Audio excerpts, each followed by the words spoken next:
Hi friends, I'm standing here next to one of the main landmarks of Paris, Notre-Dame Cathedral. And as you can see, this magnificent cathedral was built more than 1,000 years ago and then was rebuilt after the event of 2019.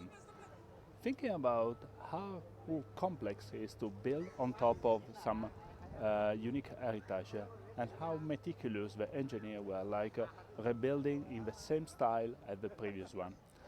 In the same way, the modern idea architecture take a lot from traditional architecture, like the building blocks and how we can integrate all together.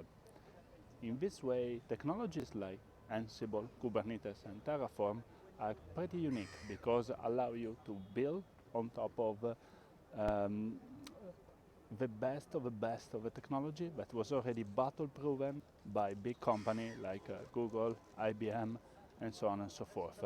So let's take advantage and follow me for more. Hi.